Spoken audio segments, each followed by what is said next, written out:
Champions ট্রফিতে বাংলাদেশ দল ব্যর্থ হওয়ার পর আমার এক বন্ধু ফেসবুকে স্ট্যাটাস দিয়েছিল যে চ্যাম্পিয়ন্স ট্রফি আমাদের কাছে মুখ্য কোনো বিষয় না, আমাদের কাছে গুরুত্বপূর্ণ মাইটি জিম্বাবুয়ের বিপক্ষে সিরিজ জেতা। আসলেই জিম্বাবুয়ে কিংবা আয়ারল্যান্ডের বিপক্ষে যখন বাংলাদেশ খেলে তখন সেই সিরিজ নিয়ে বাংলাদেশ ক্রিকেট বোর্ড ভীষণ রকম সিরিয়াস থাকে, আর সে কারণে আইপিএল থেকে মুস্তাফিজকে ফিরিয়ে আনা হয় জিম্বাবুয়ের বিপক্ষে খেলানোর জন্য কিংবা আয়ারল্যান্ডের বিপক্ষে খেলানোর জন্য। এবং সেই বাস্তবতার মুখে আরও একবার বাংলাদেশের ক্রিকেট দাঁড়িয়ে এখন পাকিস্তান সুপার লিগে বাংলাদেশের তিনজন ক্রিকেটার দল পেয়েছে। লিটন কুমার দাস করাচি কিংসের হয়ে খেলবেন সেটাই আমরা জানি। এরপর রিশাদ হোসেনের খেলার কথা লাহোর কালান্দার্সের হয়ে, এবং নাহিদ রানা বাংলাদেশের পেস স্টার, তার খেলার কথা পেশোয়ার জালমির হয়ে।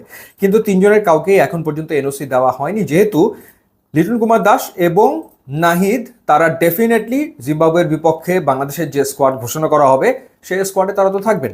তো সেই ক্ষেত্রে তাদের এনওসি পাওয়ার সম্ভাবনা প্রশ্নবিদ্ধ ঠিক এই মুহূর্তে।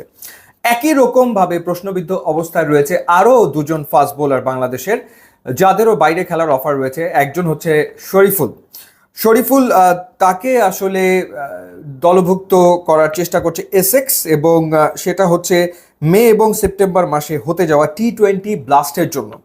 এবং মে সেপ্টেম্বর মাসেও বাংলাদেশ ন্যাশনাল টিমের খেলা ডেফিনেটলি রয়েছে। মে এবং সেপ্টেম্বর মাসে বাংলাদেশের খেলা রয়েছে শ্রীলঙ্কার বিপক্ষে বাংলাদেশের পূর্ণাঙ্গ সিরিজ রয়েছে। তো সেই ক্ষেত্রে শরীফুলের যে সুযোগটা এসছে টি-20 ব্লাস্টে খেলার এসেক্সের হয়ে, সেটা তিনি খেলতে পারবেন কিনা সেই উত্তরও এখন পর্যন্ত পাওয়া যায়নি, কারণ তার ব্যাপারে বিসিবি কোনো সিদ্ধান্ত নিতে পারেনি। হাসান মাহমুদ, তাকেও ডাকা হয়েছে। কাউন্টিতে খেলার সুযোগ পাচ্ছেন হাসান মাহমুদ। কাউন্টির কোনো একটা দল হাসান মাহমুদের ব্যাপারে আগ্রহী। এখন হাসান মাহমুদ তিনি চ্যাম্পিয়ন্স ট্রফির স্কোয়াডে তো ছিলেন না, কিন্তু তিনি বাংলাদেশ ন্যাশনাল টিমের রেগুলার ফেস। তো সেই ক্ষেত্রে আসলে তার ব্যাপারেও একটা বিবেচনা ডেফিনেটলি ক্রিকেট বোর্ডকে তো করতেই হবে। এছাড়া মুস্তাফিজ আর তাসকিনের ইস্যু তো ঝুলে আছেই, সেই ব্যাপারেও এখন পর্যন্ত বোর্ডের পক্ষ থেকে আমরা কোনো কিছু আসলে শুনিনি। সব মিলে এই যে 7জন ক্রিকেটার যাদের বাইরে খেলতে যাওয়ার কথা রয়েছে, তারা আসলে এনওসি পাবেন কিনা সেটার ব্যাপারে এখন পর্যন্ত কোনো কিছু জানা যায়নি। বোর্ড এখনো কোনো সিদ্ধান্ত আসলে নিতে পারেনি। তো সেই ক্ষেত্রে হয়তোবা সিরিজ দেখে হয়তো বোর্ড এবার ডিসিশন নিতে পারে।